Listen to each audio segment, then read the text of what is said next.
Welcome to A levels again में इस्लामाबाद। इस video के अंदर हम इक्वेटी फॉलोज द लॉ पढ़ेंगे। ये एक इक्वेटी का मैक्सिम है। इसको हम स्टार्ट करने लगे हैं। बिस्मिल्लाहिर्रहमानिर्रहीम। इक्वेटी के मैक्सिम को स्टार्ट करने से पहले हम थोड़ा सा इसकी बैकग्राउंड को देखेंगे। मैं जितने भी नोट्स हैं मैक्सिम के ऊपर उन सब में मैंने बैकग्राउंड रिपीट किया हुआ है और ये वाला पॉइंट भी रिपीट किया हुआ है, तो आपने भी इसी तरह ही लिखना है, ठीक है। The common law courts failed to provide remedy to many people, and this failure led to the establishment of the Court of Chancery. जो common law courts यानी कि जो normal courts हैं वो हर केस पे रेमेडीज़ प्रोवाइड नहीं कर पा रही थी। Remedies means solution to solve the case, ठीक हो गया। तो वो जो कॉमन लॉ कोर्ट्स है, नॉर्मल कोर्ट्स, वो सोल्यूशन हर केस पे सॉल्व नहीं कर पा रही थी। इसी फेलियर की वजह से चैंसरी कोर्ट्स बन गई। इनको आप कोर्ट ऑफ चैंसरी भी कह सकते हैं या चैंसरी कोर्ट भी कह सकते हैं। The common law was inflexible and it was unable to remove all wrongs and grievances. Grievances को हम शिकायत कहते हैं, यानी कि जो कॉमन लॉ कोर्ट है वो हर तरह के केस पे वर्कआउट नहीं कर पा रहा था और हर तरह की मुश्किलात लोगों की दूर नहीं कर पा रहा था। This maxim helps the equity court to remove the rigidity of the common law courts. यहाँ पे ये कह रहे हैं कि जो मैक्सिम्स हैं वो सिर्फ इस अकेले मैक्सिम की बात नहीं कर रहे। जितने भी इक्विटी के मैक्सिम्स मौजूद हैं आपकी किताब में, उन तमाम मैक्सिम्स की वजह से कॉमन लॉ कोर्ट्स फ्लेक्सिबल बन गया, यानी कि इसको भी हेल्प बहुत ज़्यादा की इक्विटी की मैक्सिम्स ने, ठीक है। बस यही बात इसके बैकग्राउंड में लिखी थी। अब हम नेक्स्ट हेडिंग पे जाते हैं। Next heading is explanation of the history of development of equity courts. आपको ये डायग्राम्स बनानी नहीं है पेपर में, ये सिर्फ मैंने समझाने के लिए बनाई है कि इन कोर्ट्स में क्या फ़र्क है, जजेस के क्या नाम है। ये हमारे सामने कॉमन लॉ कोर्ट है, ये मेरी हैंडमेड ड्राइंग है। It is a common law court that works on fixed laws. यहाँ पे लिखा ये है कि ये जो कोर्ट बनाई हुई है इसका नाम है कॉमन लॉ कोड और ये फिक्स लॉज के अकॉर्डिंग ही चलती है, ठीक है। यानी कि जो लॉज आपको सेक्शन वाइज लिखी जाती हैं बुक्स में, जैसे कि सेक्शन 1 कहता है ये चीज़ होनी चाहिए, सेक्शन 2 कहता है ये होना चाहिए, फिक्स लॉज है, राइट। तो इन्हीं को हम कॉमन लॉ कहते हैं। अब हम नेक्स्ट वाली देखते हैं। Next is the chancery court, सही है। तो इसमें मैंने नेम नहीं मैंशन किया, ये बेसिकली हमारी चांसरी कोर्ट है। It is an equity court or court of chancery that works on maxims of equity. यानी कि जो ये कोर्ट है इसको हम इक्विटी कोर्ट भी कह सकते हैं, कोर्ट ऑफ चैंसरी भी कह सकते हैं, जो कि मैक्सिम्स के ऊपर चलती है। जैसे कि मैंने पहले बताया था कॉमन लॉ कोर्ट जो है फिक्स लॉज पे चलती है, वैसे ही चैंसरी कोर्ट मैक्सिम्स के ऊपर चलते हैं। इधर जो जजेस बैठे होते हैं उनको हम जजेस नहीं कहते बल्कि चांसलर्स कहते हैं, ठीक हो गया। तो ये फ़र्क है इन कोर्ट्स में। अब हम नेक्स्ट हेडिंग पे जाते हैं। नेक्स्ट हेडिंग से पहले आपको ये लाइन जो आप कहते हैं ना कि मुझे पेपर में क्या लिखना है, डायग्राम अगर नहीं बनाई, तो आपने करना ये है कि इस हेडिंग के साथ आपने ये वाली बातें लिखनी है जो यहाँ पे लिखी हुई है, सही है। इसमें लिखा क्या गया है वहाँ पढ़ते हैं। To make the common law flexible enough for administration of justice this maxim came into existence, ठीक है। अब इसमें आपने लिखना ये है कि कॉमन लॉ जो रिजिड था उसको फ्लेक्सिबल बनाने के लिए इक्विटी के मैक्सिम्स बनाए गए, ठीक है। और आपने खुद से थोड़ा बहुत लिखना है इधर शुरू में कि जो कॉमन लॉ कोर्ट थे उसमें लॉ सारे फिक्स्ड हैं और इक्विटी के जो कोर्ट्स हैं वो मैक्सिम से चलते हैं और उनके जजेस जो हैं उनका नेम चांसलर है। इस तरह से हमें थोड़ा बहुत बताना है। उसके बाद आपने ये लाइन शुरू कर देनी है, सही है। Originally it is from a Latin maxim, यानी कि जितने भी आप लॉ में मैक्सिम्स पढ़ते हैं ये लैटिन मैक्सिम्स है, तो आपको बार बार दोहराने की जरूरत नहीं, आप सिर्फ लैटिन मैक्सिम्स याद रख लें। This maxim include the whole theory of equity jurisdiction and provide relief to people who suffered a damage और लॉस। यानी कि ये जो मैक्सिम्स होते हैं इस सारे के सारे मैक्सिम के अंदर आपको इक्विटी की जुरिस्डिक्शन मिलेगी, यानी कि इक्विटी वर्क कैसे करता है। किसी भी इंसान को अगर इक्विटी को जानना है तो उसके लिए ज़रूरी है कि वो मैक्सिम्स को समझ ले। अगर उसको मैक्सिम्स की समझ आ जाएगी तो उसको पता चल जाएगा कि इक्विटी के क्या पावर्स हैं, इक्विटी किस लिए बना गया, ठीक है। तो इतना सही आपने इस पोर्शन में लिखना है। अब नेक्स्ट हेडिंग में मूव ऑन होते हैं। नेक्स्ट हेडिंग में आपने मीनिंग ऑफ मैक्सिम देना है। जो मैक्सिम इस वक्त चल रहा है वो है इक्विटी फॉलोज द लॉ। तो जो मैक्सिम आएगा आपने उसी के ही मीनिंग, पहले आपने मैक्सिम लिख देना है पहले आपने मैक्सिम लिख देना है, नेक्स्ट हेडिंग में आपने मीनिंग की हेडिंग दे देनी, ठीक है। आप चाहो तो एक ही लाइन में भी लिख सकते हैं ये, या आप चाहो तो उस तरह की भी सब हेडिंग्स दे सकते हैं। पहली पॉइंट में आपने मैक्सिम के बारे में बताया, दूसरे पॉइंट में मैक्सिम को आपने एक्सप्लेन करना है कि equity works according to the law and does not go against the laws, ठीक है। देखिए कितना आसान वर्डिंग्स में मैंने इसको कन्वर्ट कर दिया। तो इसी तरह आपने बस इस सिंपल मैक्सिम को अपने वर्ड्स में आसान करके लिखना है। ज़रूरी नहीं है यही इंग्लिश लिखो, अपनी तरफ से कोई भी इंग्लिश लिखो, लेकिन वो जो इंग्लिश आप लिख रहे होगे वो इस मैक्सिम के साथ मैच होनी चाहिए, ठीक होगा। अब हम नेक्स्ट हेडिंग में मूव ऑन करते हैं। Explanation of the maxim. This maxim explains that if the plaintiff rights are violated, then equity court will provide him or her remedy even if the common law is rigid. तो same बात ऊपर लिखी हुई वही बात आपको यहाँ दोहराई हुई मिलेगी कि जो मैक्सिम्स हैं वो इसलिए बनाए गए, जो प्लेंटिव है ना उसके राइट्स जब वायलेट होते हैं ऐसी सिचुएशन पे ये मैक्सिम हेल्प करता है, तब जब कोर्ट्स में कॉमन लॉ हेल्प ना कर रहा हो। यानी कि ये बंदा जो है प्लेंटिव, ये कोर्ट गया था हेल्प लेने के लिए, ठीक है, और कोर्ट में जो कॉमन लॉ थे उसने इसको हेल्प नहीं किया। ऐसी सिचुएशन में जो मैक्सिम है, यानी कि जो इक्विटी कोर्ट्स जो मैक्सिम यूज़ करती हैं, वो क्या करेंगी कि इस प्लेंटिव की हेल्प करेंगी ताकि इसका जो भी नुकसान हुआ है प्लेंटिव का वो हल हो सके। If a person have a right he or she must have a remedy to get from the equity courts. यहाँ पे ये कह रहे हैं कि जिस इंसान के पास राइट्स होते हैं और उसके राइट्स अगर वायलेट हो गए हैं, एक इंसान है इसका अगर राइट वायलेट हुआ है, सिर्फ उसी इंसान के पास ऑप्शन है कि वो कोर्ट जाके रेमेडी मांग सकता है, ठीक है। अगर इसके राइट वायलेट नहीं हुए तो वो कोर्ट जाके क्या कहेगा, कोर्ट ने तो ये कहना ना अगर आपके राइट्स वायलेट हुए हैं तभी आप हमसे रेमेडी मांगें। तो ये बातें आपको यहाँ लिखी मिलेगी। अब आता है एवोल्यूशन ऑफ मैक्सिम, मतलब कि आपने इस पूरे पॉइंट पे बताना है कि मैक्सिम किन लोगों ने इंट्रोड्यूस करवाया, कौन लोग हैं, ठीक है। Maxims of the equity began to develop in the time of Lord Nottingham in 1973 to 1982 who was known as father of modern equity. यहाँ पे आपने बताना है कि जो लॉर्ड नॉटिंघम थे, ठीक है, इनकी वजह से मैक्सिम्स जो हैं हम तक पहुँचे और इन्हीं इंसान को, यानी कि इसी इंसान को, लॉर्ड नॉटिंघम को फादर ऑफ मॉडर्न इक्विटी भी कहा जाता है। इन्हीं की वजह से मैक्सिम इंट्रोड्यूस है। अभी देखें इसके बाद मैंने लॉर्ड नॉटिंघम के बारे में कुछ नहीं लिखा बल्कि दूसरी हेडिंग शुरू कर दी है। जो मेरे बाकी के मैक्सिम्स हैं उसमें मैंने लॉर्ड नॉटिंघम के बारे में बहुत अच्छा सा तफसील से करके लिखा हुआ है, तो आपने भी इसी तरह लिखना है। मैं आपको शक्ल भी दिखा देती हूँ। मैं अपने दूसरे मैक्सिम्स की तरफ जा रही हूँ जहाँ पर मैंने लॉर्ड नॉटिंघम के बारे में बताया हुआ है। अब यहाँ पे हमारा लॉर्ड नॉटिंघम आएंगे। अब यहाँ पे as it is evolution of maxim आएगा, जिसमें ये वही सेम लाइन मैंने रिपीट की है और इस लाइन पे मैंने लॉर्ड नॉटिंघम के बारे में बताया। ये जो है आपको दिख रहे हैं ये लॉर्ड नॉटिंघम ऐसे ही है। तो इन्हीं के बारे में जो भी डिस्कशन यहाँ पे लिखी हुई है वो आपने यहाँ से लेके उस नेक्स्ट हेडिंग से पहले जितना भी है सारा लॉर्ड नॉटिंघम के बारे में बताना है, ठीक है। क्योंकि बहुत से स्टूडेंट्स कहते हैं मार्क्स नहीं आते, तो मार्क्स ऑब्वियसली तब भी आएंगे जब आप किसी पर्सन के बारे में डिटेल से बताएंगे या कोई केस लॉ होगा उस केस लॉ को तफसील से बताएंगे।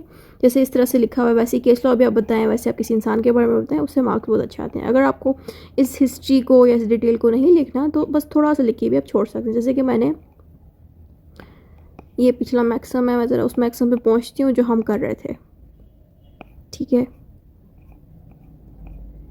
ये मैक्सिम है इक्विटी फॉलोज द लॉ। अब देखें यहाँ पे एवोल्यूशन में मैंने बताया था लॉर्ड नॉटिंघम के बारे में हमने लिखना है। अगर आपके पास टाइम नहीं है पेपर में लॉर्ड नॉटिंघम के बारे में लिखने का तो जितना भी यहाँ पे 3 लाइंस लिखी हैं इतनी भी इनफ है। बट जिन स्टूडेंट्स के पास टाइम ज़्यादा होता है और नंबर लेना चाहते हैं तो उनके लिए बेहतर ये है कि वो लॉर्ड नॉटिंघम की डिटेल दें, जैसे मैंने बाकी मैक्सिम्स भी दिए।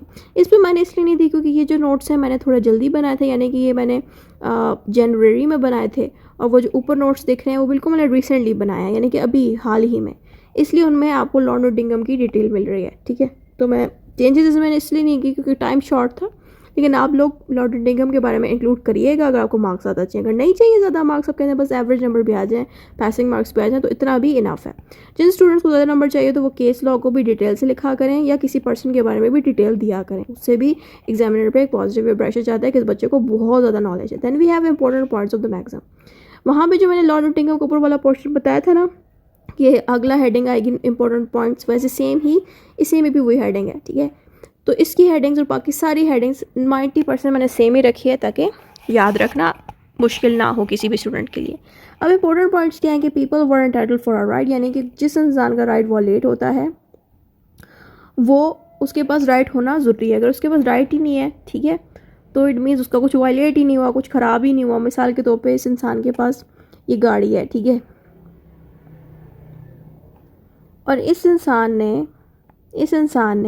इंसान की इस गाड़ी को डैमेज कर दिया, तो इसके पास पर राइट हो गया कोर्ट में जाने का, राइट। अगर इसके पास कोई गाड़ी ही नहीं है, कोई राइट ही नहीं है, कुछ भी नहीं है, तब वो क्यों जाएगा कोर्ट, किस लिए जाएगा, ठीक है। तो इसलिए यहाँ पे ये बात बताई गई है कि जिस इंसान को भी कोर्ट जाना है रेमेडी के लिए, सोल्यूशन के लिए, तो उसके पास राइट होना चाहिए और वो राइट वॉलेट भी होना चाहिए। अभी सेकंड लाइन में वही बात लिखी है, राइट वर वॉलेट, यानी कि पहली बात राइट होना ज़रूरी है, राइट होने के बाद वो राइट वॉलेट भी होना ज़रूरी है। तो ये दो बातें आपने लिखनी नहीं है। थर्ड पॉइंट पे है common law could not provide justice in all cases, और यहाँ पे ये लिखा है कि जिस इंसान का राइट वायलेट हुआ है किसी भी रीज़न की वजह से, उसका राइट किसी ने वायलेट किया, कोई नुकसान पहुँचाया, तो वो इंसान जब कोर्ट जाएगा, कोर्ट में जाके जब वो कॉमन लॉ की हेल्प लेगा, तो कॉमन लॉ उसको रेमेडी प्रोवाइड नहीं करेगा, कहेगा कि कॉमन लॉ में तो आपके लिए कोई सलूशन मौजूद ही नहीं है। ऐसी सिचुएशन पे ये जो इंसान है ये कोर्ट में जाने की बजाय इक्विटी कोर्ट में पहुंचेगा, इक्विटी कोर्ट में। तो जब ये इक्विटी कोर्ट में जाएगा, वहाँ पे जो मैक्सिम्स होंगे, उन मैक्सिम्स की हेल्प से इस इंसान को जस्टिस मिलेगा और उसका मसला हल होगा, ठीक होगा। तो ये बातें यहाँ लिखी हैं। लास्ट पॉइंट में लिखा था failure of common law in providing justice had reduce the maximum to solve the issue, यानी कि वो सेम बात है कि जो नॉर्मल कोर्ट हेल्प ना कर सके उसको, तो वो इक्विटी कोर्ट पर जाएगा अपने मसले को हल करने के लिए। तो ये 3 पॉइंट्स आपने सारी ही मैक्सिम्स में लिखने हैं और मैंने सारों में डाले भी हुए हैं, ठीक है। डेफिनेशन ऑफ मैक्सिम, ये जो डेफिनेशन ऑफ मैक्सिम है ये भी आपने सारों में लिखने हैं। जो चीज़ें सारों में आ रही हैं वो आपने सारों में ही लिखें, क्योंकि इसका फ़ायदा ये है कि अगर आप पेपर में डिटेल से अच्छे से कोई चीज़ याद ना रख पाएँ, तो उन स्टूडेंट्स के लिए बेहतर है कि वो रिपीटेड हेडिंग्स याद रख लिया करें, क्योंकि इसमें एग्ज़ाम में ऑब्वियसली ये चीज़ें जब आएंगी तो आपको पेपर अटैम्प्ट करना मुश्किल नहीं लगेगा। According to Walker LDM, maxims are the short, pithy formulation of broad and general principles of common sense of justice. यहाँ पे ये कह रहे हैं कि जो मैक्सिम्स हैं वो शॉर्ट होते हैं लेकिन उनमें बहुत बड़ी बात बताई जाती है, यानी कि कॉमन सेंस की वर्डिंग्स होती हैं जो कि जस्टिस प्रोवाइड की, यानी कि शॉर्ट सी स्टेटमेंट थी, यहाँ से शुरू होगी यहाँ पे ख़त्म होगी, बट वो जो शॉर्ट स्टेटमेंट है उसकी इतनी पावर होगी कि वो आपको जस्टिस भी प्रोवाइड कर सके और क्रिमिनल को जेल भी पहुंचवा सके। तो ये बातें हमें वाल्कर डीएम बताता है। दूसरा बंदा क्या कहता है, what is maximum of equity. What is maximum of equity के अंदर आपने अकॉर्डिंग टू ऑक्सफोर्ड डिक्शनरी की हेडिंग दे देनी है। ऑक्सफोर्ड डिक्शनरी कहती है short pithy statement used to denote the general principle that are supposed to run through equity. यहाँ पे ये बता रहे हैं कि ये जो मैक्सिम्स होते हैं ये बहुत शॉर्ट होते हैं। शॉर्ट होने के साथ साथ ये आपको बहुत ही आराम से हर चीज़ें क्लियर करा देते हैं, आपको आराम से जस्टिस प्रोवाइड करते हैं और आपकी सारी मुश्किलात दूर कर देते हैं।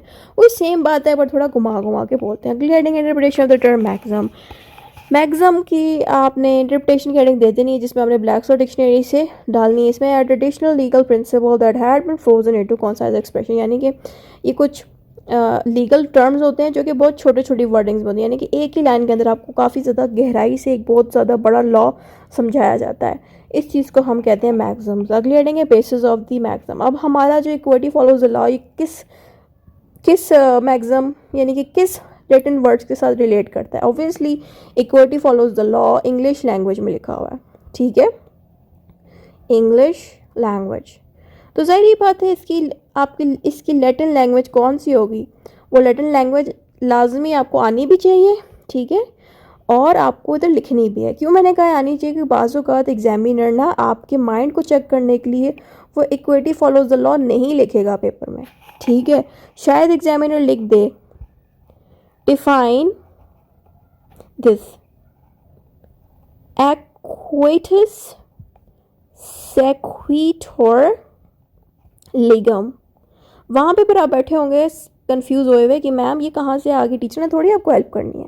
तो इसलिए ये जो मैक्सिम्स की जो लेटेंट टर्म होती है ना इस तरह की लाजमी याद रखनी चाहिए। इन्हीं के ऊपर भी पेपर में वो सवाल दे सकते हैं, ठीक है, क्योंकि ऑब्वियसली 2025 के जो भी स्टूडेंट हैं इससे अपग्रेडेड जितने भी आएंगे उन सबको वो आसान वर्डिंग्स में नहीं देने वाले, पेपर घुमा के पूछेंगे, यानी कि आपको ये मैक्सिम इन वर्ड्स में भी आ सकता है, ठीक है। तो यहाँ पे हमें लिखना है बेसिस ऑफ द मैक्सिमम के बारे में बताया, this maximum equity follows is based on the latent term, और लेटेंट टर्म हमने उठा के लिख देनी है। फिर आपने नेक्स्ट हेडिंग पे इसी लेटेंट टर्म को दोबारा लिखना है। दोबारा लिखने के बाद यही इसकी जो ट्रांसलेशन है इंग्लिश की, यही उठा के फिर इधर लिख देनी है। ठीक है, ये मैं चीज़ें इसलिए बता रही हूँ ताकि आप ये ना कहो मैम कितना मुश्किल हो गया, ये भी याद करो तो ये भी याद करो। नो, आपको कुछ ज़्यादा याद नहीं रखना, आपको सिर्फ लेटेंट टर्म को याद रखना है। इसी को फिर आपने हेडिंग पे में बना देना है। इसी को जब आप एक्सप्लेन करोगे तो इसी की जो यहाँ पे ट्रांसलेशन लिखी है ना, उससे को उठा के हमने नीचे भी लिख देना है। ठीक है, फिर आपने ये हेडिंग दे दी इसकी यहाँ पे, इसमें यहाँ पे वही फिर दोबारा लिख के इस पर लिख देना है, it is a latent maximum that means equity follows law, वो यहाँ पे डाल देना, इक्विटी फॉलोज दी लॉ। ठीक हो गया, आसान कर दिया आगे। अब हमारे पास आता है लीडिंग केस। लीडिंग केसेस आता है Lloyds bank L3 versus Midway UNCO। ठीक है, अब आप देखेंगे मैंने इस केस लॉ को 2 या 3 लाइनों में ख़त्म नहीं किया। आप चाहो तो 2-3 लाइनों में, जैसे आपको बुक्स में या जितने भी नोट्स में चीज़ें मिलती हैं उस तरह से भी करके आप लिख सकते हो, पर उसमें मार्क्स काफ़ी कम आते हैं। तो अगर आप इन केस लॉस को इसी तरह डिटेल से लिखते हैं, उससे आपके मार्क्स में इंक्रीज़ आने के चांसेस बढ़ जाते हैं। लेकिन जिन बच्चों के आराम से 60 आते हैं एक लाइन लिखने पे, 2 लाइन लिखने पे, उनके 80, 75, 90, 85 इस तरह के मार्क्स आने लगते हैं जब वो केस लॉस को एक्सप्लेन करते हैं। फिर यहाँ पे हमने introduction of the case law लिख देनी है। केस लॉ का नेम बता देना है, ऑब्वियसली ये जो यहाँ पे नेम दिया हुआ है वो उठा के दे देना है। स्टार्टिंग पे ईयर बताना है, तो हमें ये याद रखना कि केस लॉ जो है इसी ईयर में हुआ था। कोड बतानी कौन सी यूज़ हुई, यहाँ पे कोड हुई है इंग्लिश कोड यूज़ हुई है। ठीक है, इंग्लिश कोड होती हैं यूके वाली कोड्स, यूके कोड, यानी कि जो केस है ये यूके के अंदर हुआ था, पाकिस्तान का ये केस नहीं है। अगली हेडिंग है मेन इशू। अब इस केस में मसला क्या था, क्या इशू था इस केस में, वो आपने इस हाईलाइट करके इसमें लिख देना है कि this case is about the banks right to claim repayment of the loan and whether the borrowers that is Midway UNO had a valid defence. यहाँ पे ये केस लॉ में हुआ ये था, ये जो बैंक थी ना, बैंक ने इन बंदों को यानी कि इस कंपनी को पैसे दिए थे, लोन दिया था। ठीक है, फिर क्या हुआ कि इन बंदों ने पैसे पे बैक नहीं किए बैंक को, तो फिर बैंक ने क्या किया, इनसे लोन वापस करने की बात कही। तो ये बात थी सारे केस में। अब इस केस को हम मजीद पढ़ते हैं।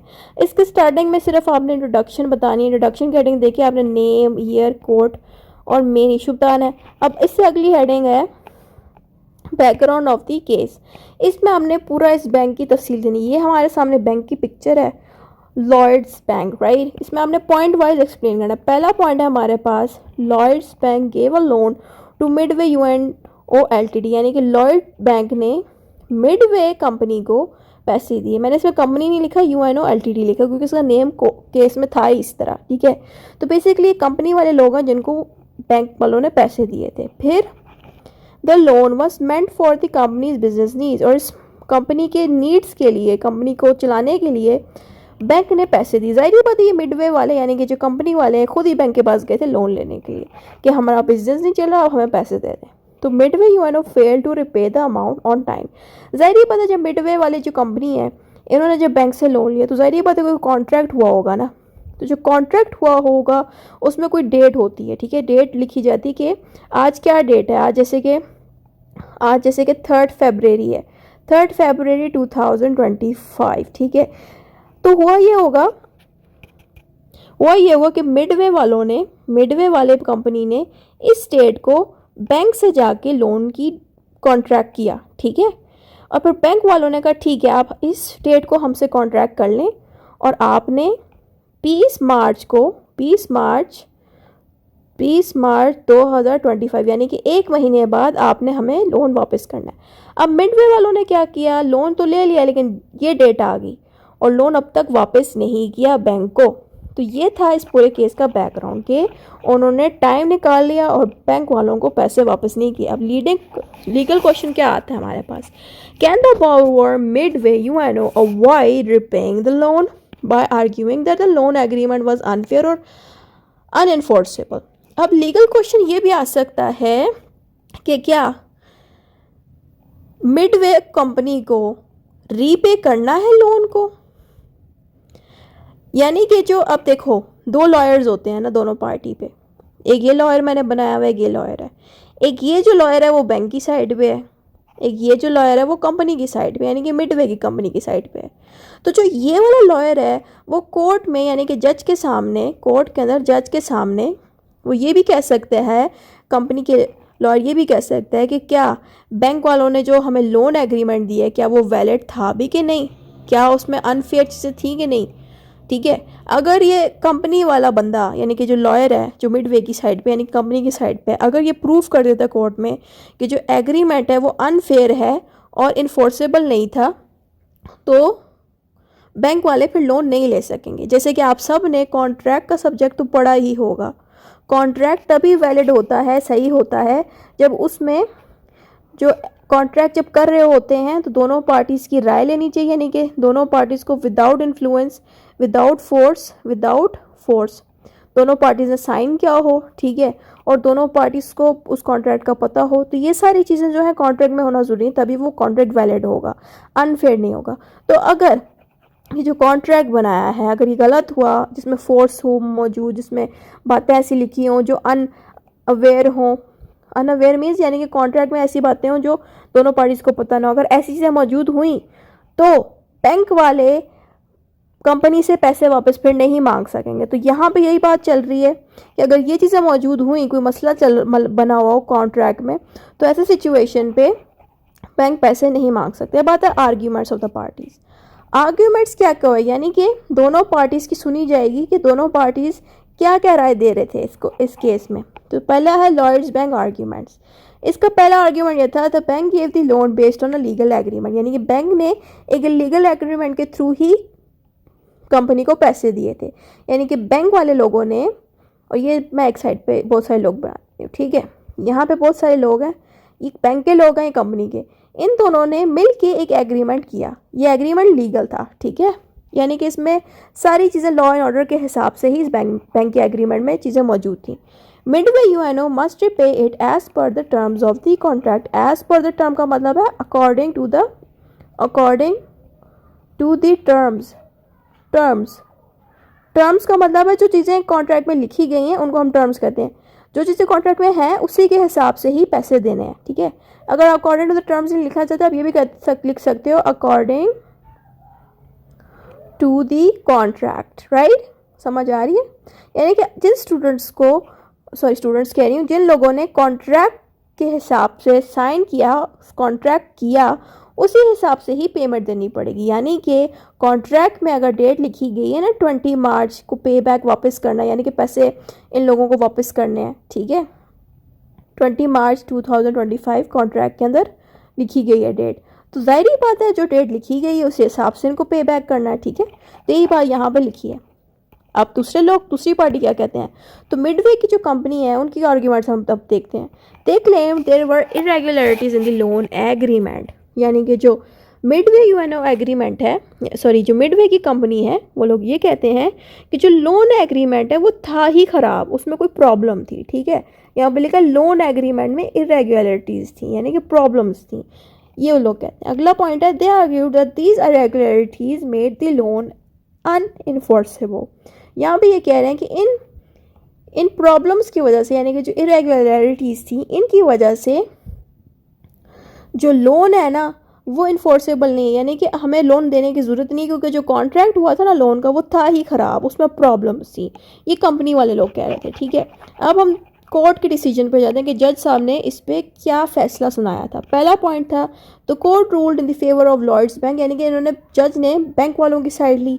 दूसरा पॉइंट था, तो बोरोवर यानी कि जो कंपनी वाले लोग थे Midway could not provide repayment, यानी कि जज ने ये कहा, एक तो उसने बैंक की साइड ली जज वालों ने, दूसरी चीज़ जज ने ये कहा कि जो कंपनी है वो अवॉइड नहीं कर सकती पैसे वापस ना देने को, यानी कि उनको पैसे देने ही पड़ेंगे कंपनी को। दूसरा पॉइंट था, थर्ड वाला, तो loan agreement was valid.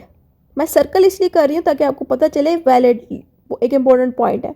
And the borrower was legally bound to repay, यानी कि जो कॉन्ट्रैक्ट था या एग्रीमेंट था वो वैलिड था, दुरुस्त था, करेक्ट था, उसमें कोई इरेगुलरिटीज़ या मसले नहीं थे। इसीलिए जो बोरोवर था यानी कि जो मिडवे कंपनी है, इसको पैसे देने ही पड़ेंगे, bound to repay the payment. समझ आ गई? तो ये सारी बातें इसमें लिखी हैं। अगले पॉइंट पर मूव ऑन करते हैं। रिस्पॉन्सिंग ऑफ द कोर्ट। कोर्ट ने क्या डिसीजंस देने के बाद क्या बातें बोली? कोर्ट ने पहले पॉइंट में कहा contract validity, the court found no evidence that the loan agreement was unfair और इनवैलिड। कोर्ट ये कहती है कि कोर्ट को यानी कि जजेस को कॉन्ट्रैक्ट में या एग्रीमेंट के, कौन सा एग्रीमेंट हुआ है, कॉन्ट्रैक्ट हुआ है, लोन एग्रीमेंट हुआ है, ठीक है। इस लोन एग्रीमेंट में या कॉन्ट्रैक्ट में कोई भी ऐसी चीज़ कोर्ट वालों को यानी कि जजेस को नहीं दिखी जो इनवैलिड हो या गलत हो। पहली बात तो ये कह दी। दूसरी बात थी borrower's responsibility. Number 1, when a loan is taken, the borrower must repay unless there is a clear legal reasons not to। यहाँ पे लिखा है कि कोर्ट कहती है, यानी कि जजेस कह रहे हैं कि जैसे कॉन्ट्रैक्ट में बताया गया था कि 20 मार्च को पे बैक वापस करना है, यानी कि पैसे वापस करने हैं, ठीक है, 20 मार्च इस डेट को, ठीक है। लेकिन कोर्ट ने 20 मार्च को इस कॉन्ट्रैक्ट को देखते हुए कहा कि जो बारोअर हैं, बारोअर कहाँ गए, बारोअर ये रहा, बारोअर कौन है, मिडवे कंपनी, मिडवे कंपनी को इस स्टेट को पैसे वापस करना चाहिए थे, उसने नहीं किए। तो कोर्ट इन लोगों को रिस्पॉन्सिबल बना रही है, यानी कि बारोअर को, कंपनी को रिस्पॉन्सिबल बना रही है कि आप लोगों ने अगर पैसे लिए हैं तो इस स्टेट के हिसाब से आपको पैसे दे देने चाहिए थे, अगर आपने नहीं दिए अभी फ़ौरन आप इनके पैसे पे बैक करें, वापस करें। Midway UNO fail to provide such reasons, ठीक है, यानी कि सेकंड लाइन में ये लिखा है कि मिडवे चाह ये रहा था कि जो बैंक वाले लोग हैं ये इनसे कॉन्ट्रैक्ट के हिसाब से पैसे ना वापस मांगे, ठीक है। तो मिडवे वाले फेल कर गए कि वो इस कॉन्ट्रैक्ट को गलत साबित नहीं करवा पाए, ठीक है। अगर वो इस कॉन्ट्रैक्ट को गलत साबित करवा देते, अप्रूव हो जाता कि कॉन्ट्रैक्ट ख़राब है, तो मिडवे वाले कंपनी को पैसे ना देने पड़ते। लेकिन मिडवे वाले यहाँ पे फेल कर गए, तो ऐसी सिचुएशन पे अब इनको पैसे देने पड़ेंगे। लीगल प्रिंसिपल इस्टेब्लिश्ड, अब यहाँ पे क्या लीगल प्रिंसिपल इस्टेब्लिश हुआ? पहला बात, लोन एग्रीमेंट हुआ। A borrower can not escape repayment of a loan if the agreement is lawful and valid. यहाँ पे लीगल प्रिंसिपल ये बना कि जो बोरोअर है यानी कि मिडवे कंपनी, वो एस्केप नहीं कर सकती रिपेमेंट्स को, यानी कि उसको पैसे दिए बगैर वो भाग नहीं सकती कंपनी के लोग, ठीक है, क्योंकि जो एग्रीमेंट था वो लॉफुल भी था और वैलिड भी था। लॉफुल मीन जो लॉ के अकॉर्डिंग हो, वैलिड मीन जो दुरुस्त हो, ठीक है। दूसरी चीज़ है fairness in the contract, unless there is strong evidence of the unfairness और illegality court will enforce loan contract. यहाँ पे लिखा है कि अगर जो कंपनी वाले उनके पास अगर स्ट्रॉन्ग एविडेंस मौजूद है कि जो कॉन्ट्रैक्ट हुआ था लोन का वो सही नहीं था, गलत था, तब ऑब्वियसली कोर्ट तो साथ नहीं देगी बैंक वालों का।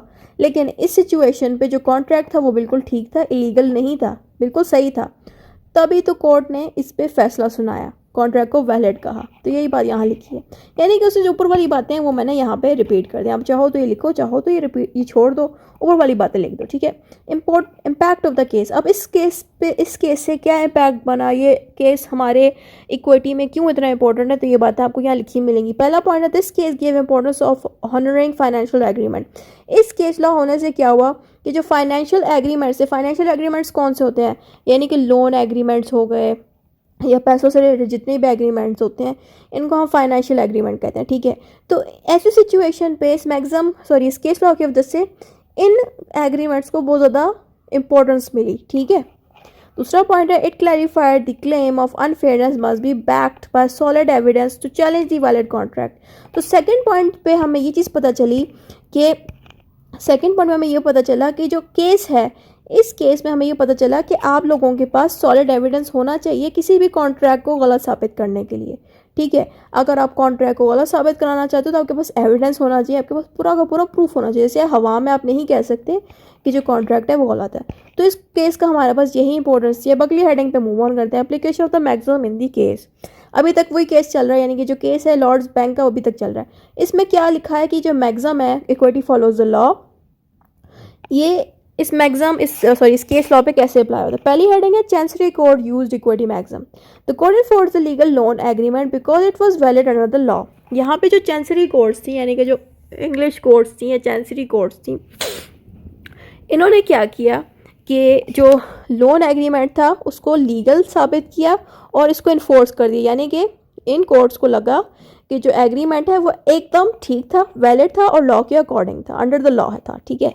अगला पॉइंट था no evidence was provided to show that the agreement was unfair और इलीगल। और चैंसरी कोर्ट यानी कि जो मैक्सिम वाले कोर्ट्स थे, इन्होंने हर चीज़ देखने के बाद, जजेस ने हर चीज़ देखने के बाद सबको बताया कि जो एग्रीमेंट था वो इलीगल नहीं था, ना ही अनफेयर था, बिल्कुल ठीक एग्रीमेंट बना हुआ था।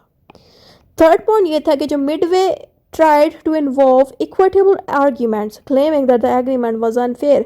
However, the court found no reason for equity to involve since the agreement was according to law. यहाँ पे जो मिडवे वाली कंपनी के जो लोग थे, उन्होंने बहुत कोशिश की, ट्राइज की कि वो इक्विटी को यूज़ कर सकें इस एग्रीमेंट पे, ठीक है। लेकिन जो एग्रीमेंट था ना ही वो अनफेयर था, ना ही उसमें कोई मसले थे, ठीक है।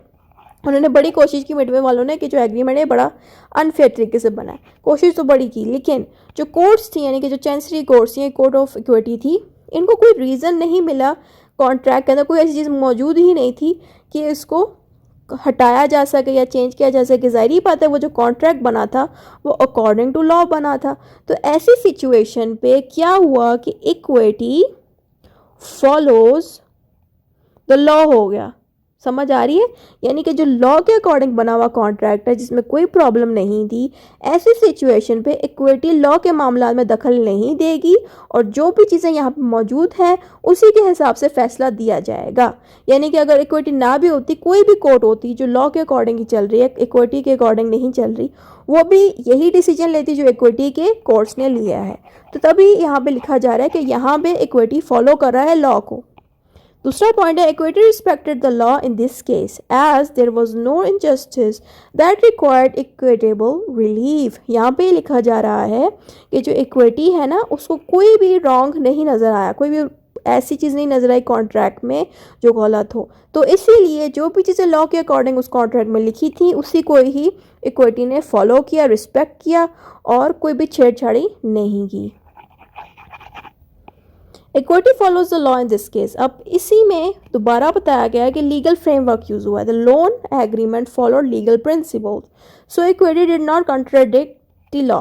यहाँ पे ये लिखा जा रहा है कि जो लोन एग्रीमेंट है उसमें सारी चीज़ें तो लॉ के अकॉर्डिंग लिखी गई हैं, एक भी चीज़ लॉ के खिलाफ नहीं थी, एक भी चीज़ गलत नहीं लिखी गई। इसी वजह से इक्विटी ने इनके मामलात में दखल नहीं दिया और उसको ऐसे ही रहने दिया। दूसरा पॉइंट था no reason found, equity only steps in when strict legal application causes unfairness.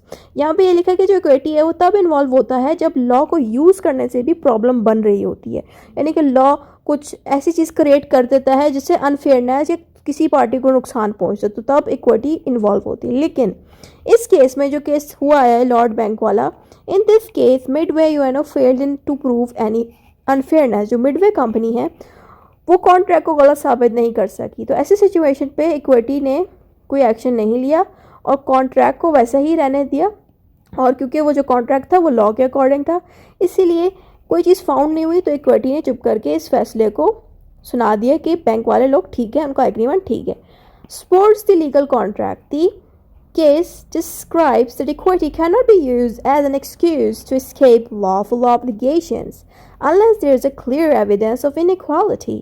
यहाँ पे ये लिखा है, मैं हाईलाइट करके दिखाती हूँ कि इक्विटी को कोई एक्सक्यूज़ नहीं नज़र आया इस कॉन्ट्रैक्ट को गलत साबित कराने के लिए, कॉन्ट्रैक्टर्स को गलत साबित कराने के लिए कोई एक्सक्यूज़ नहीं दिखा इक्विटी को, क्योंकि जो कॉन्ट्रैक्ट है वो लॉ के अकॉर्डिंग बना है। इसलिए इक्विटी चाहती है कि जिन लोगों ने इस कॉन्ट्रैक्ट को फॉलो किया करके लोन लिया था, यानी कि जो मिडवे कंपनी है जिन्होंने बैंक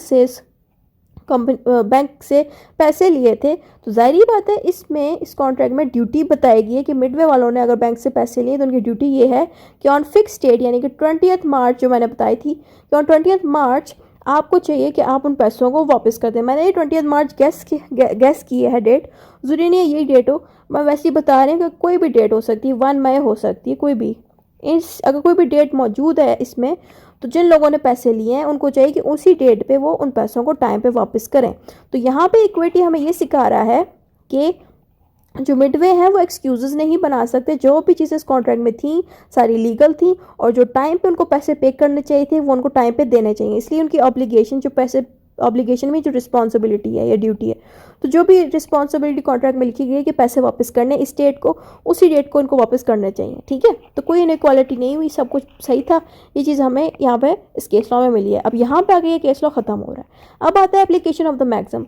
यहाँ पे लिखा ये है कि ये मैक्सिम कहाँ कहाँ यूज़ हुआ, किन किन जगहों पर यूज़ हुआ। नंबर 1 इज़ रोल ऑफ प्रीमोगेनिचर, फिर आता है कॉन्ट्रैक्ट डिस्प्यूट, क्रिमिनल ट्रायल, और जितनी भी अब चीज़ें यहाँ पे लिखी हैं ये आगे हेडिंग वाइज आएगा, तो मैं हेडिंग से ही डायरेक्ट पढ़ा देती हूँ, ठीक है।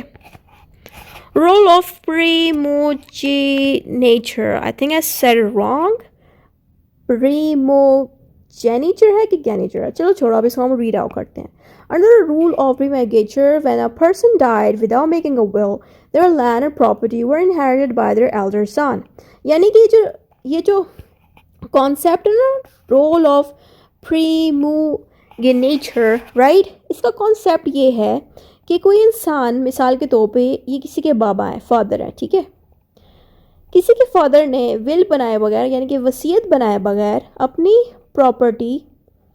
प्रॉपर्टी किसी बच्चे पे डिस्ट्रीब्यूट नहीं की, तो ऐसी सिचुएशन पे अगर विल ना हो तो इसकी जो प्रॉपर्टी है वो बड़े बेटे के नाम पे हो जाती है, जिससे क्या होता है कि बड़ा बेटा जो है इक्वली भाई बहनों में डिस्ट्रीब्यूट कर सकता है। तो इस पूरे प्रोसेस को हम रोल ऑफ प्रीमोगेनिचर कहते हैं, ठीक है।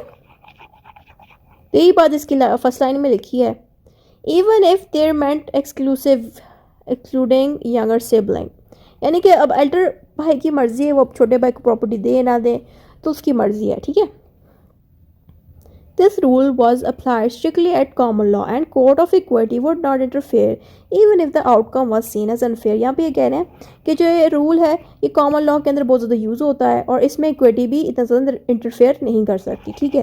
नेक्स्ट पॉइंट में मूव ऑन करते हैं। अब इसी के अंदर एक केस लॉ आया है, वो केस लॉ है स्टिकलैंड वर्सेस एल्ड्रिज, राइट। अब हम इस केस लॉ को पढ़ने लगे हैं। इस केस में फैक्ट्स पहले हम इस केस के देख लेते हैं। In this case, number 1, a father planned to make a will to divide his estate equally among all the children. Estate कहते हैं प्रॉपर्टी को, यानी कि जो इसके बाबा थे, जो बच्चों के फादर थे, वो चाहते थे कि वो एक विल बनाए, वसीयत बनाए जिसमें इनकी जितनी भी प्रॉपर्टी है सारे बच्चों पे इक्वली डिवाइड हो जाए, ठीक है। ये इस केस का पहला फैक्ट है। दूसरा फैक्ट है, the eldest son however convinced the father not to make a will by promising that he would share the property with his siblings after the father's death। siblings कहते हैं भाई बहन को, ठीक है, भाई बहन, ठीक है। तो जो सबसे बड़ा बेटा था वो अपने बाबा को कन्विंस करता है कि आप विल ना बनाएं, मैं आपको प्रॉमिस करता हूँ कि मैं अपने भाई बहनों में सारी प्रॉपर्टी आपके मरने के बाद इक्वली डिवाइड कर दूँगा, ठीक है। वुड शेयर द प्रॉपर्टी, ठीक है। ये बात बड़े भाई ने अपने बाबा को बोली। नेक्स्ट पॉइंट है, when the father died without making a will, the eldest son inherited the entire property under the rule of primogeniture। जो primogeniture का जो मैंने बताया था कि जो eldest son है उसी को सारी प्रॉपर्टी मिल जाती है जब बाबा अगर विल ना बनाए। लेकिन इस केस में बात कुछ और हो रही है। इस केस में बड़े भाई ने खुद ही प्रॉमिस किया था। देखो, आम तौर पे अगर कोई बड़ा भाई प्रॉमिस नहीं करा, ऐसी सिचुएशन पे रूल ऑफ प्राइमोजेनिचर काम आता है, जिसमें बाबा के फौत होने के बाद प्रॉपर्टी फिर बड़े को मिलेगी। लेकिन इस केस में प्रॉपर्टी बड़े को नहीं मिल सकती क्योंकि बड़े भाई ने प्रॉमिस कर दिया था कि वो अपनी प्रॉपर्टी का शेयर देगा, ठीक हो गया। तो यहाँ पे तो हुआ ये कि बड़े भाई ने इस मेथड को यूज़ करके प्रॉपर्टी अपने नाम करवा ली, शेयर नहीं किया। The son then refuse to fulfil his promise to share the property with his siblings. अब बाद में हुआ ये कि इस बड़े भाई के बाकी जो भाई बहन थे उन्होंने कहना शुरू कर दिया कि हमें अपने प्रॉपर्टी के शेयर्स दें, प्रॉपर्टी के कुछ शेयर्स दें। यानी कि अगर एक कनाल की प्रॉपर्टी उसमें से इतना पोर्शन छोटे भाई का, इतना पोर्शन दरमियान वाले भाई का, इतना पोर्शन इस भाई का, तो उस तरह से भाई चाह रहे थे कि प्रॉपर्टी डिवाइड हो जाए छोटे। लेकिन बड़ा भाई नहीं चाह रहा था कि ये प्रॉपर्टी वो किसी को भी दे। अब इश्यूज क्या आया है इस प्रॉपर्टी में? The key legal question was could equity involve to ensure the elder son kept his promise to share the property with his siblings. अब यहाँ पे लीगल क्वेश्चन ये आया है कि क्या इक्विटी को इन्वॉल्व होना चाहिए इस केस में, क्योंकि जो बड़ा भाई है यानी कि जो सन था उसने प्रॉमिस किया हुआ था।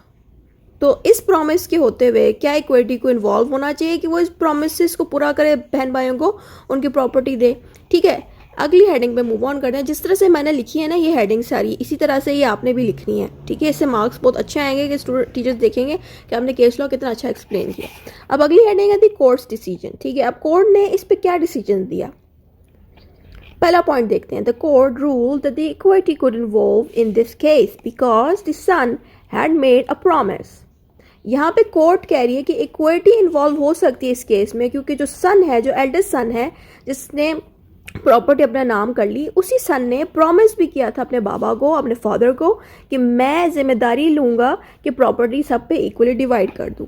ठीक है, that influence the father's decision. यहाँ पे कोर्ट यानी कि जो जजेस हैं उन्होंने इक्विटी को इन्वॉल्व किया और कहा कि जो बेटा है इसने अपने फादर के डिसीजन को इन्फ्लुएंस किया, यानी कि फादर को कहा कि आपसे मैं वादा करता हूँ कि प्रॉपर्टी मैं खुद डिवाइड करूँगा, जिसकी वजह से फादर ने विल बनाने से रोक दी। इसी वजह से not to make a will, यानी कि इनके बेटे ने खुद ही फादर को इन्फ्लुएंस किया कि वो विल ना बनाए, क्योंकि वो खुद ही प्रॉपर्टी को डिवाइड करेगा, उसने प्रॉमिस दिया था। नेक्स्ट पॉइंट अब देखते हैं। It was held that allowing the son to keep the entire property would go against the principle of fairness and good conscience। यहाँ पे कोर्ट्स यानी कि जो जजेस हैं इक्विटी कोर्ट्स के, वो ये कहते हैं कि जो सन है बेटा, वो अगर सारी की सारी प्रॉपर्टी खुद रख लेगा तो वो प्रॉपर्टी फेयरनेस के खिलाफ होगी। फेयरनेस के खिलाफ मीन्स जस्टिस नहीं होगी, क्योंकि ज़ाहिर बात है प्रॉमिस बेटे ने खुद किया था, अब प्रॉपर्टी भी वो खुद ही रख रहा है। तो यहाँ पे कोर्ट्स यही समझा रही हैं कि फेयरनेस के खिलाफ जा रहा है। पहले उसने प्रॉपर्टी पे खुद ही प्रॉमिस लिया, अब वो नहीं दे रहा। अब रैशनल थिंकिंग इस पे क्या हो सकती है? नेक्स्ट पॉइंट है the son obtained the property based on his promise, refusing to fulfill it was considered dishonest। यहाँ पे बताया जा रहा है कि सन ने प्रॉमिस के थ्रू इस प्रॉपर्टी को ऑब्टेन किया, बाद में उसने इस प्रॉमिस को तोड़ डाला। ये चीज़ भी आपने इसमें ऐड करनी है रैशनल के साथ हेडिंग देके, सही है। अगर आपको रैशनल की हेडिंग ना भी याद रहे, आप बेशक इसको पिछली हेडिंग के साथ भी लिख सकते हैं। ठीक है, दूसरा पॉइंट इसमें आता है equity held that the son as a trustee for the benefit of his sibling. यहाँ पे ये कह रहे हैं, पहली बात तो ये है कि जब भी कोई इंसान, मैं आपको दिखाती हूँ, अगर ये इंसान है, ठीक है, ये बेटा है, सन है, ठीक है, और ये फादर है। अब इस बेटे ने फादर से कहा कि आप जो है प्रॉपर्टी डिवाइड ना करें, विल ना बनाएं, विल जो है ना बनाएं, प्रॉपर्टी जो है मैं खुद ही डिवाइड कर दूंगा। ऐसी सिचुएशन पे फादर ने कहा ठीक है। अब फादर जो है वो फोत हो गए हैं। अब ये बंदा क्या करेगा कि जो प्रॉपर्टी है, इस प्रॉपर्टी का ज़ाहिर बात है इसने जिम्मेदारी खुद ली है डिवाइड करने की, तो ये क्या हो गया, इस प्रॉपर्टी का ओनर तो नहीं होगा, तो ये इस प्रॉपर्टी का बन जाएगा ट्रस्टी। ट्रस्टी उन लोगों को कहते हैं जो प्रॉपर्टी को संभालते हैं, प्रॉपर्टी को उन लोगों को डिवाइड भी करते हैं जिनका हिस्सा बनता है इस प्रॉपर्टी में। ठीक हो गया, तो उनको हम ट्रस्टी कहते हैं। तो यहाँ पे जो बेटा है, कोर्ट्स की नज़र में यानी कि इक्विटी की नज़र में, ये बंदा ओनर नहीं होगा बल्कि इस प्रॉपर्टी का ट्रस्टी बन जाएगा। समझ आ रही है? तो ट्रस्टी बनने की वजह से कोर्ट इस बंदे को यानी कि सन को कहती है कि आप ट्रस्टी हैं, अब आपकी ड्यूटी बनती है इस प्रॉपर्टी को इक्वली सारे भाई बहनों में डिवाइड करें। ठीक हो गया, तो यहाँ पे कोर्ट इसको यही कह रही है कि equity held the son a trustee for the benefit of his siblings, यानी कि इस बेटे ने अपने बाप की मौजूदगी में खुद प्रॉमिस किया कि आप इस प्रॉपर्टी को ना बेचें, मैं इक्वली डिवाइड करूँगा। तो यहाँ पे बेटा ने क्या रोल अदा किया, ट्रस्टी का रोल अदा किया इक्विटी की नज़र में। तो इट मीन्स कि बेटा अगर ट्रस्टी है तो इसके ऊपर ये ड्यूटी भी बनती है कि वो अपने प्रॉमिस के हिसाब से इस प्रॉपर्टी को इक्वली डिवाइड करें। ठीक हो गया, यही बात यहाँ पे इक्विटी की नज़र में बात आई है। This meant that he was legally obligated to divide the property with them as per his promise. और इक्विटी कहता है कि ये इंसान जो है अब लीगली इंटाइटल्ड हो गया। लीगली मीन्स इसको कानून की नज़र में भी अब ये इंसान इंटाइटल्ड हो गया है कि इसको डिवाइड करनी ही पड़ेगी प्रॉपर्टी, क्योंकि इसने खुद ही अपने आप को ट्रस्टी बनाया। ट्रस्टी बना के प्रॉमिस लिया कि मेरे पे जिम्मेदारी डाल दें, मैं खुद ही शेयर करूंगा प्रॉपर्टी। अब ये ट्रस्टी अगर बन गया है तो इस पर अब जिम्मेदारी भी आई है कि वो डिवाइड करे प्रॉपर्टी को सारे बहन भाइयों के साथ इक्वली, जैसा उसने प्रॉमिस किया था। अब हम नेक्स्ट पॉइंट पे मूव ऑन करते हैं। क्री प्रिंसिपल एस्टैब्लिश्ड। अब इसमें क्या प्रिंसिपल एस्टैब्लिश हुआ दिस केस में? This case demonstrates that while equity usually follows the law, it will involve in cases of fraud, misrepresentation, and fairness. Here, the eldest son used a promise to gain an advantage, and equity ensured that he's honored that promise to avoid injustice. यहाँ पे ये कह रहे हैं, हमें आसान अल्फाज में बताते हैं कि जितना भी ये पैच लिखा हुआ है, पोर्शन लिखा हुआ है, सारा ऊपर वाला ही लिखा है जो अब तक पता है। यहाँ पे कह रहे हैं कि जो केस है जो अभी चल रहा है ये डिमॉन्स्ट्रेट करता है, देखता है कि जो इक्विटी है वो लॉ को तो फॉलो करता है। It will also involve in cases of fraud, यानी कि लॉ के हिसाब से चलता तो है इक्विटी, लेकिन इक्विटी फ्रॉड के केसेस में भी इन्वॉल्व होगा। यानी कि जहाँ पे किसी इंसान के साथ फ्रॉड हो रहा है, मिसरिप्रेजेंटेशन हो रही है, अनफेयरनेस हो रही है, ऐसी सिचुएशन पे इक्विटी इन्वॉल्व होगा। उसके साथ यहाँ पे एक और चीज़ भी लिखी है, जो एल्डेस्ट सन है उसने अपने प्रॉमिस को यूज़ करके एडवांटेज हासिल करने की कोशिश। उसने कहा कि मैं तो प्रॉमिस करके प्रॉपर्टी अपने नाम जो है करवा लूँगा और किसी को पता नहीं चलेगा, लेकिन and equity ensure that the honoured that promise to be. यहाँ पे इक्विटी ने क्या किया, अब बेटे ने तो प्रॉमिस कर लिया कि प्रॉपर्टी जो है मैं डिवाइड कर लूँगा, क्योंकि इसने एडवांटेज लेने की कोशिश की कि मैं जो प्रॉपर्टी है उसको अपने नाम करा दूंगा, बाद में बाबा को तो पता नहीं चलेगा तो फोत हो जाएंगे, बाद में मैं अपने नाम करा लूँगा। लेकिन इक्विटी ने क्या किया, इस प्रॉमिस को इनजस्टिस होने से बचा रही, यानी कि इस प्रॉमिस को पूरा करने के लिए इक्विटी ने जोर दिया।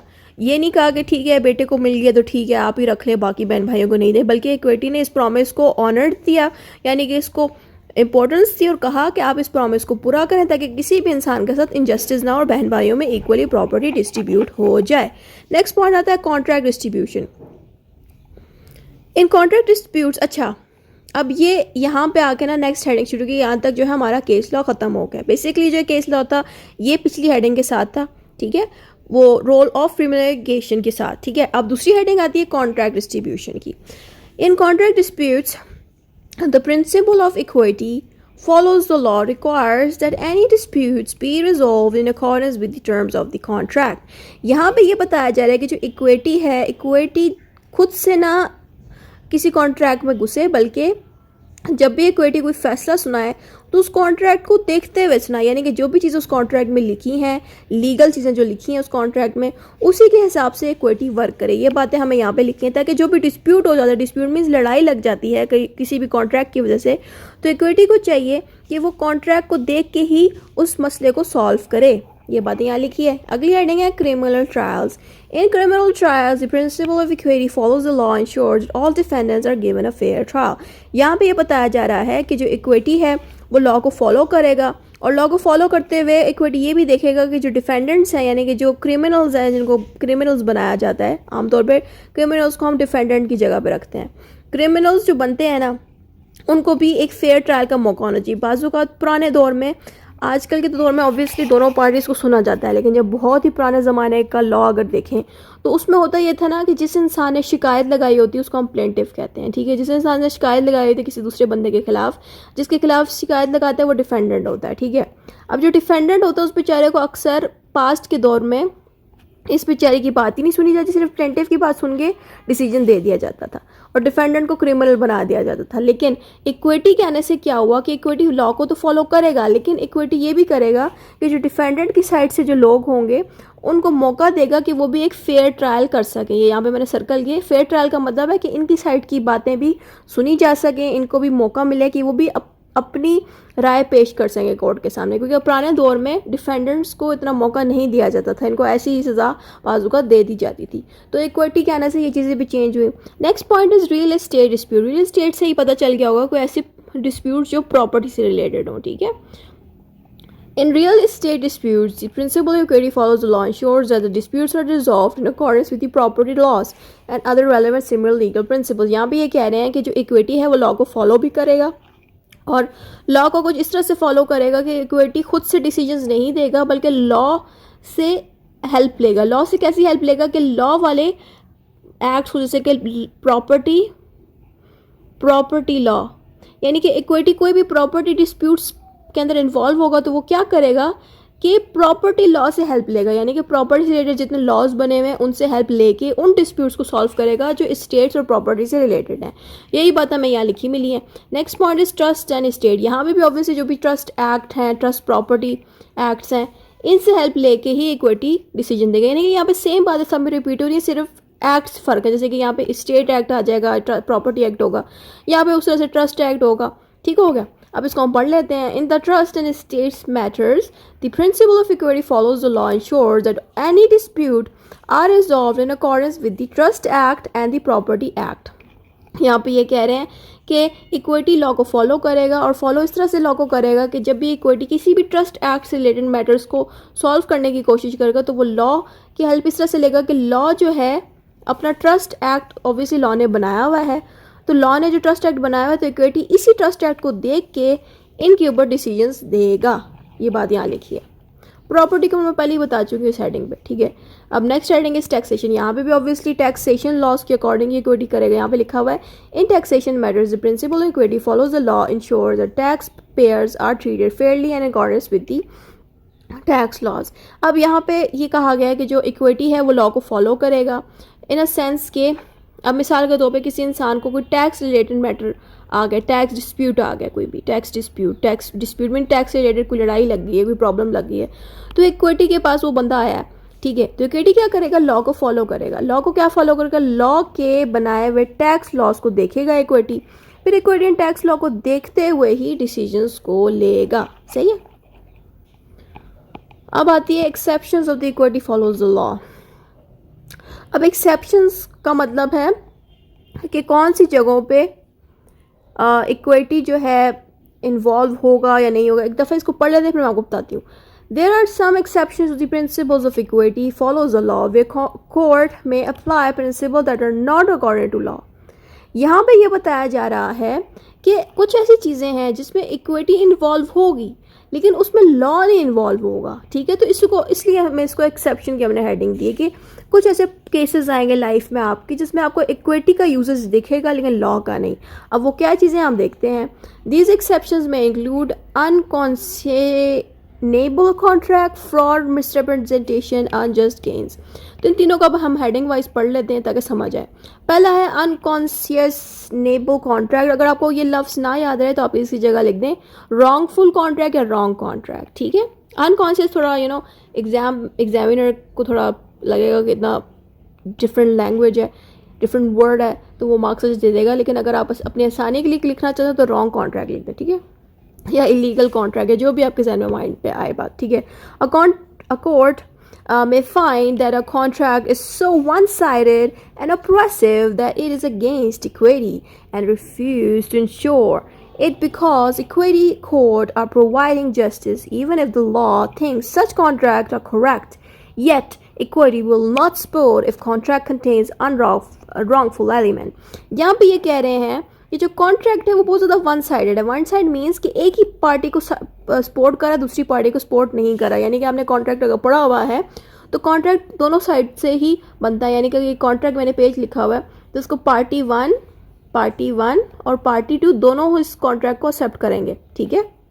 यानी कि ये पार्टी भी इस पे साइन करेगी, ये भी साइन करेगी और दोनों जो है इसको एक्सेप्ट करेंगे कि हाँ हमने इस कॉन्ट्रैक्ट पे अमल करना है. लेकिन अगर ये एक ही साइड की पार्टी को सपोर्ट करी, दूसरी साइड की जो पार्टी है उस बेचारे को पता ही नहीं इस कॉन्ट्रैक्ट में लिखा क्या है, उसके साथ धोखा हो रहा है, फ्रॉड हो रहा है, तो ऐसे कॉन्ट्रैक्ट्स को गलत समझता है इक्विटी. लेकिन इक्विटी ये एक और चीज़ भी बताता है कि अगर ऐसे कॉन्ट्रैक्ट्स को जो गलत हैं उसको अगर लॉ सही समझेगा तो इक्विटी लॉ का इस जगह पे साथ नहीं देगी और इस कॉन्ट्रैक्ट को कैंसिल करा देगी। ये बात यहाँ पे लिखी है। नेक्स्ट पॉइंट पर मूव ऑन करते हैं। Fraud and misrepresentation. A court में सेटल लीगल कॉन्ट्रैक्ट और judgment if it was obtain through fraud और मिसरिप्रेजेंटेशन। यहाँ पे इक्विटी कोर्ट्स जो हैं, इक्विटी वाले, वो ये कहते हैं कि कोई भी कॉन्ट्रैक्ट अगर जो है लीगल है, बेशक लॉ के अकॉर्डिंग है, और कोई भी जजमेंट यानी कि कोई भी जज ने जजमेंट दी है, किसी केस पे डिसीजन दी है, वो भी लॉ के अकॉर्डिंग है, लेकिन उस कॉन्ट्रैक्ट और उस जजमेंट की वजह से किसी भी इंसान को फ्रॉड का सामना करना पड़ा है और मिसरिप्रेजेंटेशन का सामना करना पड़ा है, तो ऐसे जजमेंट्स और कॉन्ट्रैक्ट को इक्विटी साइड पे कर देगी और कहेगी कि इन पे अमल ना करें, इनके साइड आप ना लें। जबकि आमतौर पे यही माना जाता है कि इक्विटी फॉलोज द लॉ, लेकिन ऐसी सिचुएशन पे equity will not follow the law क्योंकि इट इज कॉजिंग प्रॉब्लम।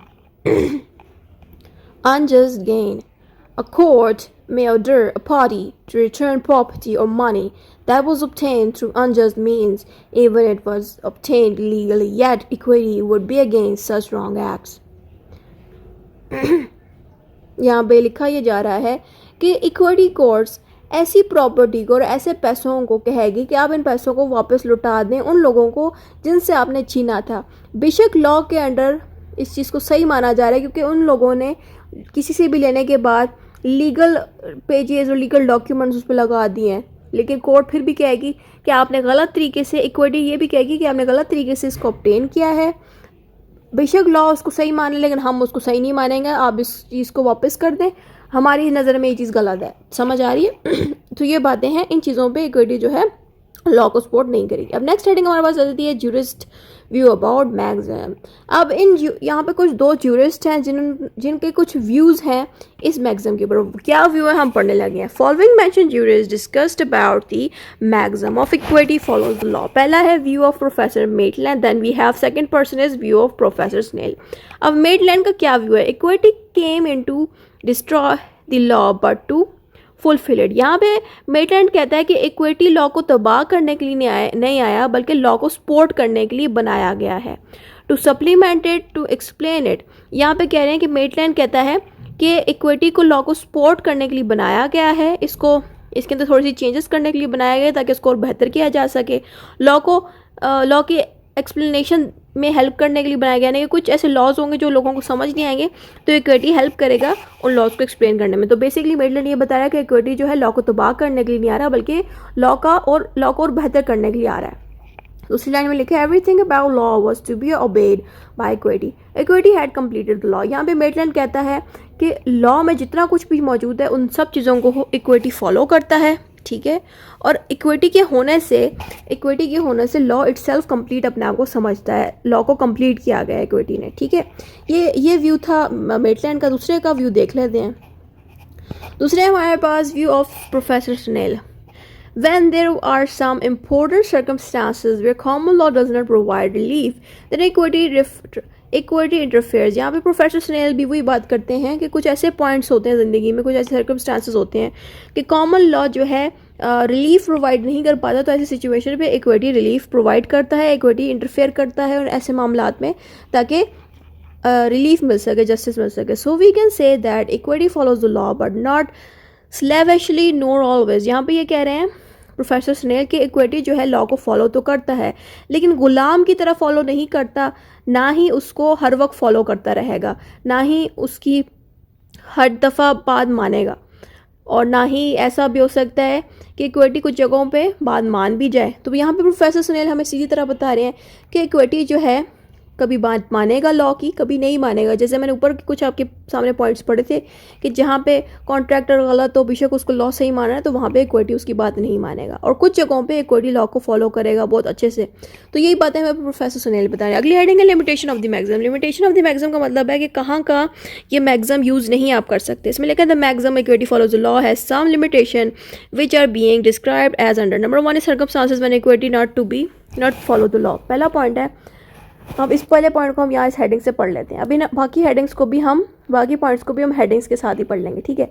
तो पहला है circumstances when equity not follow the law. A situation में arise in which if the law is applied then it would amount to injustice. यहाँ पे ये कह रहे हैं कि जो एक सिचुएशन है, ठीक है, जिसमें लॉ को अप्लाई किया जा रहा है, लेकिन उसको अप्लाई करने से क्या हो रहा है कि इनजस्टिस हो रही है। Then in such situation the equity would refuse to follow the law. जैसे मैंने पहले ही बताया कि किसी सिचुएशन में अगर लॉ को फॉलो करने से इनजस्टिस आ जाए, प्रॉब्लम्स आ जाएं, कुछ भी गलत हो जाए, तो ऐसी सिचुएशन पे इक्विटी लॉ को फॉलो नहीं करेगा, ठीक है। Next point is two no clear applications of law. If the rules of the law is not clear, then in such situation the above mentioned maxim would not apply and equity would depart from the law। यहाँ पे ये कह रहे हैं कोई ऐसी situation हो गई है, ठीक है, और उस सिचुएशन के ऊपर लॉ सही से फिट नहीं आ रहा, ठीक है। उस लॉ मतलब कि अब जैसे कि हम डिफरेंट सेक्शंस पढ़ते रहते हैं कि फ़लाँ सेक्शन में अगर कोई चोरी करता है उसको ये सज़ा मिलनी चाहिए, कोई ये करेगा तो उसको ये होना चाहिए उसके साथ, राइट। अब कोई ऐसी सिचुएशन आ गई है, कोई ऐसा केस आ गया है जिस पे कोई मिलता जुलता लॉ मैच नहीं कर रहा, और वो लॉ खुद भी जो आप उसके साथ रिलेट करा रहे हैं वो क्लियर नहीं है। कौन मतलब उसको जो भी केस के ऊपर आप डिसीजन दे रहे हो उसके डिसीजन से नुकसान पहुंचे, मिसाल के तौर पर जो लॉ है जिससे आप उसका डिसीजन सुना रहे हो वो क्लियर भी नहीं है, इससे क्या नुकसान होगा, इनजस्टिस होगी, जाहिर बात है। तो ऐसी सिचुएशन पे इक्विटी क्या करेगा, लॉ से अपने आप को अलहदा कर देगा, यानी कि जिस लॉ में इक्विटी सपोर्ट करेगा उसी लॉ को इक्विटी छोड़ देगा और इक्विटी खुद से फैसले सुनाएगा उस डिसीजन पे। यानी कि जो डिसीजन है जिस पे इस लॉ ने कोई डिसीजन देना है, ठीक है, लेकिन इसके डिसीजन देने से क्या हो रहा है कि ये क्लियर नहीं है। क्लियर ना होने से क्या हो रहा है कि डिसीजन में कोई गलत डिसीजन भी लिया जा सकता है। ऐसी सिचुएशन पे इक्विटी कहेगा भाई आप हट जाओ इस मामले में, मैं खुद ही इसका डिसीजन अपने तरीके से दूंगा, ठीक होगा, समझ आ रही है। अब आता है नॉन एप्लीकेशन ऑफ लॉ।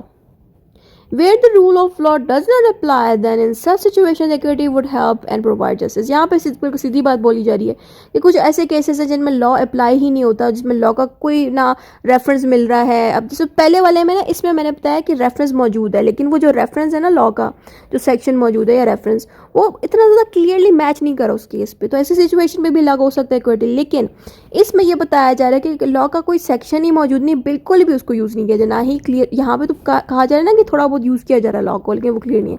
लेकिन इसमें कहा जा रहा है अगर लॉ को बिल्कुल भी यूज़ नहीं किया जाए तो ऐसी सिचुएशन पे इक्विटी को यूज़ किया जाएगा। सिंपल सी बात यहाँ पे लिखी है, यानी कि ऐसे मामला में लॉ अगर नहीं हेल्प करा तो इक्विटी हेल्प करेगा। That's it, end of conversation. Then we have constitution basis of the maxim. अच्छा, ये जितना भी अब इसके बाद हेडिंग्स आएंगी, इसके बाद जितनी भी आएंगी, ये सारी रिपीटेड हेडिंग्स हैं, ठीक है, रिपीटेड। साथ मैंने लिख भी दिए कि आप ये ना समझो कि ये मैं बार बार क्यों बोल रही हूँ, क्योंकि मैंने रिपीट इनको इसलिए किया है क्योंकि एग्ज़ाम में ऑब्वियसली आपको एक मैगज़म ही लिखना होता है या दो मैगज़म मैक्सिमम लिखने पड़ जाएंगे, ठीक है। तो ज़रूरी बात है कि कुछ स्टूडेंट्स को हेडिंग्स याद रहेंगी, कुछ को नहीं। तो अगर आप इन हेडिंग्स को रिपीट कर लो ना, उससे क्या होगा, आपको पेपर में याद रखना मुश्किल नहीं होगा, ठीक है। कॉन्स्टिट्यूशनल बेसिस इसकी क्या है कि आपको मैगज़म्स रिलेटेड चीज़ें रिट्स में मिलेंगी, यानी कि जब आप रिट्स के टॉपिक पढ़ोगे भी तो आपको रिट्स की समझ नहीं आ रही होगी, क्योंकि रिट्स का टॉपिक मोस्टली आपको पार्ट 5 में जाके कहीं समझ आएगा, ठीक है। तो रिट्स अगर आपको जानना है तो रिट्स के ऊपर मैंने बहुत सारी वीडियोस बनाई हैं, वहाँ से जाके देख लें कि रिट्स होती क्या है। रिट्स एक तरह की रेमेडीज़ होती हैं, रेमेडीज़ मीन्स कुछ सॉल्यूशंस, राइट। तो जो ये रेमेडीज़ हैं, इनसे ये रेमेडीज़ को कौन यूज़ कर सकता है, जजेस यूज़ करते हैं, कोर्ट के जो जजेस होते हैं ना कोर्ट के, वही इन रेमेडीज़ को यूज़ करते हैं, यानी रिट्स को यूज़ करते हैं। अब ये रिट्स होती क्या है, इनका क्या रोल अदा होता है, वो आप जैसे जैसे रिट्स की बाकी वीडियोस देखोगे आपको समझ लग जाएंगे। एडमिनिस्ट्रेटिव लॉ में भी बहुत ज़्यादा इन मैगज़म्स को यूज़ किया जाता है। एडमिनिस्ट्रेटिव लॉ भी आपका पार्ट 5 का सब्जेक्ट है, तो ये भी बड़ा आसान सा सब्जेक्ट है, यानी कि जो भी लॉ को एडमिनिस्टर करता है, समझाता है, देखता है, उन केसेस में भी आपको मैगज़म्स ये यूज़ होते दिखेंगे। Next point is nature of मैगज़म। The maxim of equity is substantive in nature. Substantive का मतलब है हैविंग अ सेपरेट और इंडिपेंडेंट एग्जिस्टेंस, यानी कि आपको इक्विटी के मैगज़म्स की एक अलग से एग्जिस्टेंस दिखेगी, आपको ये किसी भी और लॉ के साथ चिपका हुआ नहीं दिखेगा, बल्कि इनकी अलग से एक सेपरेट आइडेंटिटी होगी। Importance of the मैगज़म। The entire body of the jurisdiction of equitable court is based on the maximum। यहाँ पे ये कह रहे हैं कि जो भी equitable courts हैं, यहाँ पे नॉर्मल कोर्ट्स की बात नहीं हो रही, जो इक्विटी वाले कोर्ट्स हैं या इक्विटेबल कोर्ट्स हैं, उनकी जुरिस्डिक्शन बनी ही इन मैक्सिम्स के साथ है। आमतौर पे जैसे कि आपको कहा जाता है ना, जुरिस्डिक्शन के ऊपर बात हो रही है, जैसे क्या होता है ना, क्रिमिनल कोर्ट। अब क्रिमिनल कोर्ट की क्या जुरिस्डिक्शन होगी, जाहिर बात है क्रिमिनल जुरिस्डिक्शन होगी, क्रिमिनल जुरिस्डिक्शन। क्रिमिनल जुरिस्डिक्शन का क्या मतलब होता है कि इसका मतलब ये है कि इन कोर्ट्स के पास क्रिमिनल रिलेटेड केसेस को डील करने की पावर है, इसलिए इसको जुरिस्डिक्शन कहते हैं। वैसे ही अगर कहीं पे लिखा है सिविल कोर्ट तो इट मीन्स उन कोर्ट्स के पास सिविल जुरिस्डिक्शन है, यानी कि वो सिविल रिलेटेड मैटर्स को डील कर सकते हैं। वैसे ही जो ये इक्विटेबल कोर्ट्स हैं इनके पास ये जुरिस्डिक्शन या पावर्स हैं कि वो इन मैक्सिम्स को यूज़ करके मैक्सिम्स वाले केसेस को अप्लाई कर सकते हैं, यानी कि जो भी केस इक्विटी वाला आएगा, मैक्सिमम वाला आएगा, उन्हीं के पास ये पावर्स हैं कि वो उनको यूज़ कर सके। जिनके पास नहीं है, ज़ाहिर बात है, वो फिर मैक्सिम्स को यूज़ नहीं करेंगे। तो इक्विटी के पास ये पावर है, इक्विटेबल कोर्ट के पास, तभी ये इन मैक्सिमम को यूज़ कर सकते हैं। यही बात हमने यहाँ लिख देनी है। अगली हेडिंग है role of the maxim. Where common law could not provide remedy, then equity court provide remedy by using this maxim। यहाँ पे वही सेम बात स्टार्टिंग वाली है कि कॉमन लॉ कोर्ट अगर रेमेडी या मसले को हल नहीं कर सकते तो ऐसी सिचुएशन पे इक्विटी कोर्ट्स जो है इक्विटी या मैक्सिम्स की हेल्प से आपको हेल्प आउट कर देती है। Conclusion, to conclude that the maxim is based on the principle that the equity will interfere to protect the right of people if common law court could not provide remedy. यहाँ पे वही same बात ऊपर वाली लिखी है कि जो मैक्सिम है वो तब यूज़ होंगे जब लॉ जो है किसी को जस्टिस ना दे सके। ठीक है, तो आप चाहो दूसरे से लिख लो, चाहो तो जितना कुछ भी आपने ऊपर पढ़ा हुआ है उसको शॉर्ट करके भी आप लिख सकते हो। बस इतना था इस टॉपिक में, और कुछ नहीं है। अब आप में से किसी को भी कोई और मैक्सिम समझते हैं तो आप प्लेलिस्ट पे जाएं। प्लेलिस्ट पे आपको प्लेलिस्ट को सही से लिख, प्लेलिस्ट पे आप जाएंगे ना, वहाँ पे आपको सारे मैक्सिम्स भी मिल जाएंगे, सारे इक्विटी रिलेटेड टॉपिक्स भी मिल जाएंगे। ठीक है, थैंक यू फॉर वॉचिंग।